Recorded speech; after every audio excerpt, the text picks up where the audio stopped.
इंसान ही इस दुनिया की तबाही का सबब बनेगा। ये बात मैं नहीं बल्कि इस सदी के सबसे अजीम साइंसदान स्टीफन हॉकिंग बोला करते थे। वैसे तो अब वो इस दुनिया में नहीं रहे, लेकिन मरने से पहले उन्होंने कुछ ऐसी प्रेडिक्शंस की थी जो अगर सच्ची साबित हो गई तो अगले 200 सालों के अंदर इंसानों का इस दुनिया से नामो निशान खत्म हो जाएगा। और सबसे ज्यादा खौफजदा करने वाली बात यह है कि ये प्रेडिक्शंस हम 2024 में सच्ची साबित होते हुए अपनी आंखों से देख सकते हैं। आखिर वो कौन सी पेशगोइयां थी, आज हम इस वीडियो में यही जानेंगे। Astrophysicist Stephen Hawking, who's portrayed in the movie The Theory of Everything, says the Earth as we know it is doomed. वैसे तो स्टीफन हॉकिंग ना तो चल फिर सकते थे, ना कुछ खा पी सकते थे, हत्ता कि वो बोल तक नहीं सकते थे। उन्हें एक ट्यूब की मदद से खाना खिलाया जाता और दूसरी ट्यूब की मदद से पानी पिलाया जाता। लेकिन इन सब के बावजूद उनके पास कोई ऐसी चीज थी जो बाकी पूरी दुनिया के पास नहीं थी, और वो चीज थी उनका जीनियस दिमाग, जिसकी मदद से उन्होंने अपनी बहुत सारी थ्योरीज सच साबित कराई थी। अब बात करते हैं स्टीफन हॉकिंग के मुताबिक ऐसी कौन सी चीजें हैं जो इंसानों को इस दुनिया से खत्म कर सकती हैं। Prediction number 5। स्टीफन हॉकिंग का मानना था कि इंसानों को सबसे ज्यादा खतरा कोई स्पेस से आने वाली आफत से नहीं है, बल्कि उन्हें सबसे ज्यादा खतरा अपनी इजादात से ही है। आजकल अगर किसी इंसान को एक इंटेलिजेंट या कोई पावरफुल बच्चा चाहिए तो डीएनए में थोड़ी सी चेंजेस करके ये चीज आज के दौर में बिल्कुल पॉसिबल है। अब आप लोग सोच रहे होंगे इसमें ऐसा खतरनाक क्या है जो इंसानों को खत्म कर दे। हॉकिंग्स के मुताबिक अगर जीन्स में चेंजिंग करना आम होता गया तो इंसानों की एक नई स्पीशीज भी पैदा हो सकती है जो एक किस्म के सुपर ह्यूमंस ही होंगे। ये सुपर ह्यूमंस हमारे से बहुत ज्यादा इंटेलिजेंट और पावरफुल होंगे। इनकी जिंदगी भी हम आम इंसानों से ज्यादा होगी और इनको कोई बीमारी लगने का खतरा भी बहुत कम होगा। अब आप लोग सोच रहे होंगे कि इस बात में क्या खतरनाक है, बल्कि ये तो उल्टा इंसानों के लिए एक अच्छी चीज है। लेकिन जैसा आप सोच रहे हो वैसा बिल्कुल नहीं है। ज्यादातर इंसानों की ये फितरत है कि वो अपनी पावर का गलत इस्तेमाल करना शुरू कर देते हैं, और ऐसे ही अगर उन सुपर ह्यूमंस ने अपनी पावर्स का गलत इस्तेमाल किया तो वो हमें अपना गुलाम बना के रख लेंगे या फिर जबरदस्ती हमारे ऊपर अपनी हुकूमत जमाएंगे। ये बात सुनने में तो बड़ी अनबिलीवेबल लगती है, लेकिन ये बात सच है। और जीन्स एडिटिंग को हम 2024 में आम होता देख सकते हैं। अमेरिका, यूके और चाइना जैसे मुल्क पहले ही इस पे एक्सपेरिमेंट कर चुके हैं। Prediction number 4। स्टीफन हॉकिंग्स ने अपनी जिंदगी में जो रिसर्च की वो उन्होंने एआई, कंप्यूटर्स और सॉफ्टवेयर का सहारा लेके की। इसके बगैर ये बिल्कुल पॉसिबल नहीं था। लेकिन उनका कहना था कि फ्यूचर में चल के एआई इंसानों को पूरी तरीके से रिप्लेस कर देगा। स्टीफन हॉकिंग्स ने एआई को फ्यूचर में आने वाला इंसानों के लिए सबसे बड़ा खतरा बताया है। उनका कहना था कि एआई रोबोट्स इतने एडवांस हो जाएंगे कि वो नए रोबोट्स खुद तैयार करना शुरू हो जाएंगे, और अगर एआई इंसानों के साथ दुश्मनी पे उतर आई तो हमारा उनके सामने टिक पाना बिल्कुल नामुमकिन है, क्योंकि हम इंसानों की इंटेलिजेंस और फोकस एआई से बहुत कम है। जिस चीज को हम महीनों लगा के समझते हैं वो चीज एआई सिर्फ कुछ मिनटों में समझ सकती है। एआई मशीन्स की सबसे बेहतरीन मिसाल इसराइल में लगे आयरन डोम सिस्टम है, जो कि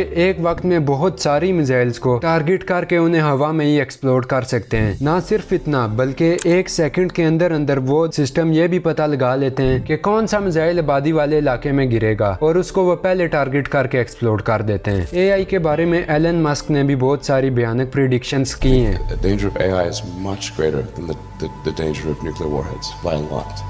हम 2024 में एआई को बहुत तेजी से फैलता हुआ देख सकते हैं। आजकल एआई के कोई ना कोई नए सॉफ्टवेयर और मशीन्स डेली रिलीज होती हैं। Prediction number 3। तारीख में दुनिया ने 2 वर्ल्ड वॉर्स देखी हैं, जिसके नतीजे में करोड़ों लोगों ने अपनी जान गंवाई है। स्टीफन हॉकिंग का कहना था कि अगर अब दुनिया में कोई वर्ल्ड वॉर हुई तो वो आखिरी वर्ल्ड वॉर होगी, क्योंकि इसके बाद कोई जंग करने के लिए बचेगा ही नहीं। अब इंसानों ने ऐसे हथियार बना लिए हैं जो दुनिया को कुछ ही दिनों में तबाह बर्बाद करके रख सकते हैं। इन वेपन्स को मास डिस्ट्रक्शन वेपन्स कहा जाता है। इनकी तबाही का हम एक छोटा सा नमूना हिरोशिमा और नागासाकी में देख सकते हैं, जहां तकरीबन आज 80 साल बाद भी इसके साइड इफेक्ट्स पाए जाते हैं। दुनिया में अभी भी छोटी मोटी जंगें होती रहती हैं, कभी रशिया और यूक्रेन की और कभी इसराइल और फलस्तीन की। अगर ऐसा ही चलता रहा तो दुनिया में वर्ल्ड वॉर 3 स्टार्ट होने में ज्यादा देर नहीं लगेगी। Prediction number 2। अगर हम बाकी सारी मुसीबतों से बच भी गए तो हम ग्लोबल वार्मिंग से नहीं बच पाएंगे, क्योंकि अब इसे रिवर्स करना तकरीबन नामुमकिन है। ग्लोबल वार्मिंग के इस दुनिया पे बहुत सारे बुरे असरात पड़ते हैं, जिनमें टेम्परेचर का बढ़ना, ग्लेशियर्स का पिघलना और क्लाइमेट चेंज शामिल है। स्टीफन हॉकिंग कहा करते थे, अगर ग्लोबल वार्मिंग का कोई हल ना निकाला गया तो अगले 600 सालों के अंदर अर्थ का टेम्परेचर 250 डिग्री सेल्सियस तक पहुंच जाएगा और ये बिल्कुल वीनस की तरह हो जाएगी। अगर ऐसा होता है तो अर्थ पे इंसानों समेत किसी भी जानदार का रहना नामुमकिन हो जाएगा। ग्लोबल वार्मिंग का एक छोटा सा असर हमें इसी साल हीट वेव्स की शक्ल में नजर आया है, तो ये बात जाहिर है कि ग्लोबल वार्मिंग वार्मिंग का असर शुरू हो चुका है। प्रिडिक्शन नंबर 1, स्टीफन हॉकिंग ने अपनी जिंदगी में बहुत बार एलियंस पर रिसर्च की है। उन्हें एलियंस की मौजूदगी का कोई ठोस सबूत तो नहीं मिला, लेकिन उन्हें पक्का यकीन था कि इस यूनिवर्स में कहीं ना कहीं पे एलियंस जरूर रहते हैं और एक दिन वो हमारी दुनिया तक जरूर पहुंच जाएंगे। ऐसा भी हो सकता है कि वो एलियंस हमारे से टेक्नोलॉजी में ज्यादा एडवांस हो और वो हम इंसानों को एक खतरा समझकर हमारे ऊपर हमला कर दें और अर्थ को पूरे तरीके से तबाह कर दें। ये प्रिडिक्शन सिर्फ हॉकिंग्स ने नहीं और भी बहुत सारे साइंटिस्ट ने दी हैं। रिसर्चर्स को एलियंस के होने का आज तक कोई सबूत तो नहीं मिला, लेकिन बहुत सारे साइंटिस्ट का मानना है कि इतने बड़े यूनिवर्स में कहीं ना कहीं पे एलियंस लाजमी होंगे। इसीलिए साइंटिस्ट की एक टीम स्पेस में हर वक्त सिग्नल भेजती है ताकि अगर वो सिग्नल्स एलियंस तक पहुंच जाएं तो वो हमारे से राब्ता कर सकें। तो ये वीडियो भी अब यहाँ पर एंड होती है। अगर आपको ये वीडियो पसंद आई है तो लाइक और सब्सक्राइब लाजमी कर देना। अल्लाह हाफिज।